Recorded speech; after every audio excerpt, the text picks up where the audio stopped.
All right, so now let's continue the discussion.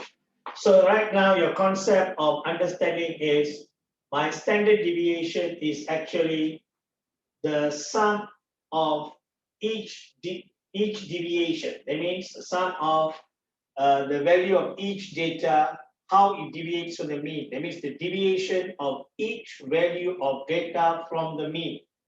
Okay, the deviation of each value of data from the mean, I simply put it as sum of each deviation, and then there is a square, all right, and then the whole thing divided by n. This is based on your understanding. And now, this understanding can be simplified and expressed into a formula, one for ungrouped data. Now we are learning the formula. So if you have enough data, you can use the formula to solve. If they give you concepts of understanding, then you can use that idea to solve. So you have equipped yourself with enough knowledge and skill, depending on what is going to come up in the exam. So group data. So if it is ungrouped data, okay, if this is your ungrouped data, all right, standard deviation is equivalent to sigma I equals to 1 and okay, xi minus x bar, the whole thing squared, divided by n. Okay, divided by n. So I use a capital N. And this whole thing, square. That's standard deviation. Variance is just square. Okay, all right.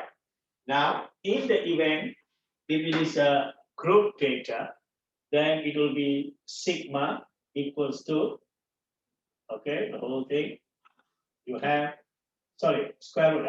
This is also pronounced as sigma. This is also sigma, but the meanings are different. These are like Greek letters. I equals to 1 and, okay, so it will be fi xi minus this one as frequency because it's a group data. So that will be sigma f I equals to 1. Sometimes we don't put the I1, we just put sigma just for simplicity. Technically, you must put 1 and all that. But sometimes they don't put this, they don't put this, they don't put this. It's okay. Yeah, students basically will understand. It is this. Okay? Now remember, if it is a class, the x will be a midpoint, just like what I taught you for the median. If it's a class interval, midpoint. If no class interval, like just now for the subjects was it tabled, okay, all right, but that one is not a frequency. There's no frequency there. If it's a single data like that, then you won't have problem with this. If it's a class interval, take the midpoint as your xi, okay? All right, now this, although this is also you need to know, but normally you can express this further to, there's a proof, but no need to know for your level. So this will be sigma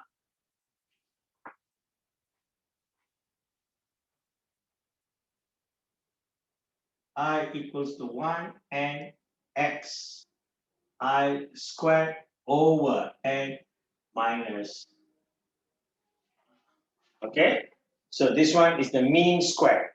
You know the mean, you square. This one is each data you square. All right, that means you don't need to minus and square. You can use either this formula or this formula. So I put an or.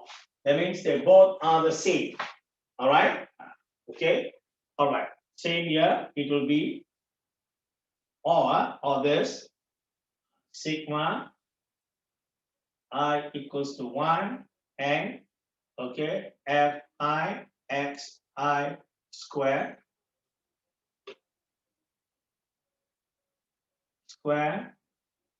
over n minus mean square. Okay, so this one is a sigma. The n is a sigma. So I'm going to put it as sigma n. I'm not going to put the I and all that. I'm just trying to show you can write like that. It means that. Okay, all right. So now take down this formula. It's just a simplification. So this is the formula we'll be using. All right, if at all there's a formula to be used. So now I'm going to teach you how to use this formula. Think for a moment. So let's say you are given this question where this information is given. Total mass of 50 footballers. Okay, 50 footballers. 50 footballers is this 3,350 kilograms. Sum of the square of their masses. Sum square of their masses is given there. So you are supposed to find the standard deviation. Standard deviation. So it all depends on how you approach this, how you interpret it. All right. So when you look at this total mass, remember each data, take it as X. The data in statistics, you take it as X. That's a standard letter we use to represent the data. So this must be interpreted as sigma X. Okay, sigma X. All the value of the data is equals to 3350. From here, see, you also must know, in order for me to calculate standard deviation, all right, if at all I'm using the formula. So this is not the frequency formula, this is my formula. So I need sigma xi square over n minus mean square. So I need to find this value. I need to know this value. I need to know this value. From the formula, I know these are the values I need to find, but that's a formula. So that's the mean. So this is the total mass of the footballer's mass. That's that. So if I were to take this and divide by n, I will get the mean. This I've studied before. So in other words, this divide by 50 will give me the mean. So I've got the mean. All right. So this will work out to be 67 kilogram. So I've got the mean. So this one I've got. So now what is this? This is the sum. Sum means again sigma. Total and sum are the same. Both mean sigma, but square. So this time is xi square.